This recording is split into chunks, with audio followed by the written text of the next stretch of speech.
લોકસભા બેઠકનું શું થશે? આ સવાલ એટલા માટે કારણ કે આમ આદમી પાર્ટી અને કોંગ્રેસ બંનેમાં સંગ્રામ જોવા મળી રહ્યો છે અને બીજી તરફ ભારતીય જનતા પાર્ટી ઉમેદવારના નામને લઈને અસમંજસમાં છે. ત્યારે બે વાતો ખૂબ મહત્વની છે.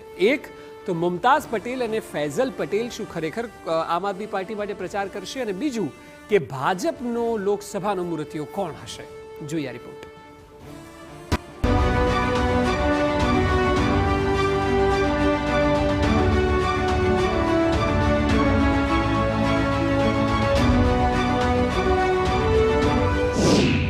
ભરૂચ લોકસભા બેઠક, ત્રણેય પાર્ટીઓમાં માથાકૂટ.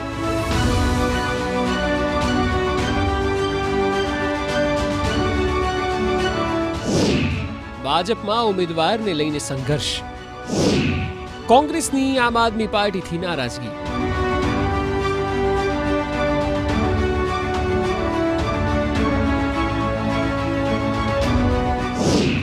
ભરૂચ બનશે સૌથી રસપ્રદ બેઠક.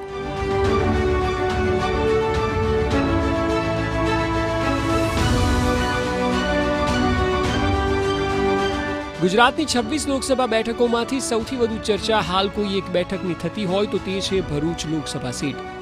અહીં માત્ર કોંગ્રેસ અને આપ વચ્ચે જ સંગ્રામ નથી, પરંતુ ભાજપ માટે પણ પેચ ફસાયો છે.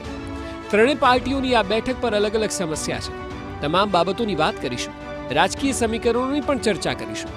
સૌથી પહેલા વાત કરીએ ઇન્ડિયા ગઠબંધનની સ્થિતિની. મુમતાઝ પટેલ કોઈ પણ ભોગે અહીંથી ચૂંટણી લડવા માંગતા હતા, કારણ કે તેઓનું કહેવું હતું કે આ બેઠક તેમના પિતાની છે અને કોંગ્રેસનો વારસો છે, એટલે કોઈ પણ સ્થિતિમાં તેઓ ચૂંટણી લડવા ઈચ્છુક હતા. પરંતુ તકલીફ ત્યાં પડી કે જ્યાં ઇન્ડિયા ગઠબંધન અંતર્ગત ભરૂચ બેઠક કોંગ્રેસથી છીનવાઈ અને આમ આદમી પાર્ટીને આપવામાં આવી. નક્કી થયું કે અહીંથી ચૈતર વસાવા ચૂંટણી લડશે. જ્યારથી આ નક્કી થયું ત્યારથી મુમતાઝ અને તેમના ભાઈ ફૈઝલ પાર્ટીના નિર્ણય પર નારાજગી વ્યક્ત કરી રહ્યા છે અને આમ આદમી પાર્ટી માટે પ્રચાર કરવાની મનાઈ ફરમાવી રહ્યા છે.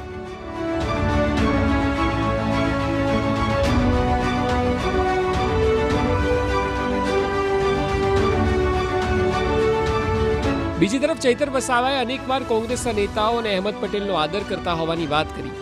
કહ્યું કે સાથે રહીને ભાજપને હરાવીશું. તેઓએ તો કોંગ્રેસના નિશાન પર લડવા સુધીની પણ વાત કરી. ચૈતર વસાવાને ખ્યાલ છે કે જીતવું હશે તો કોંગ્રેસને સાથે લઈને જ પ્રજા સમક્ષ જવું પડશે.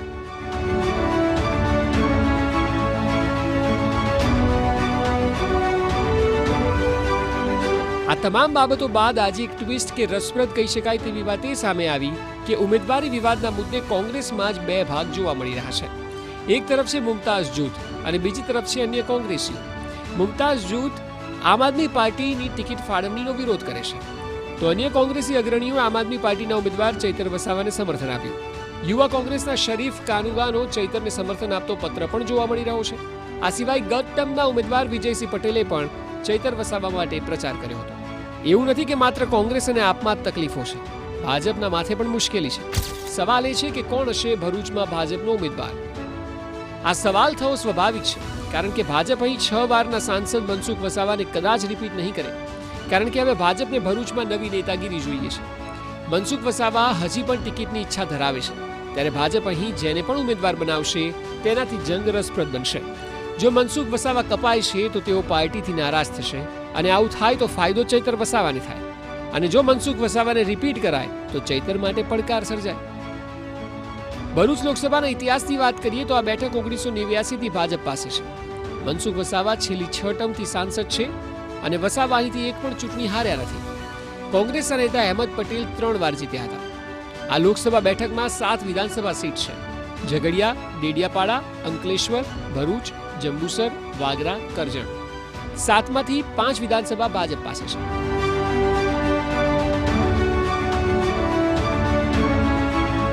આ બેઠક પર જો જાતિગત સમીકરણને સમજવામાં આવે તો આદિવાસી અને મુસ્લિમ મતદારો નિર્ણાયક છે. 25% મુસ્લિમ મતદારો છે, 30% મતદારો આદિવાસી છે, 12% પાટીદારો, 8% ક્ષત્રિયો અને 5% દલિતો. બાકીના 20% મતદારો અન્ય જ્ઞાતિના છે. આ તમામ આંકડાઓને સમજતા એક વાત નક્કી છે કે જો ભરૂચ બેઠકને જીતવી હોય તો કોઈ પણ પક્ષ હોય તેને મજબૂત આદિવાસી ચહેરો મેદાનમાં ઉતારવો પડે. જે પ્રકારની રાજકીય માથાકૂટ ભરૂચમાં ચાલી રહી છે તેને જોતા જોવું રહ્યું કે મુમતાઝ પટેલની નારાજગી દૂર થાય છે કે કેમ. એ સિવાય ભાજપ ઉમેદવાર તરીકે કોને પસંદ કરે છે? Bureau report, TV9.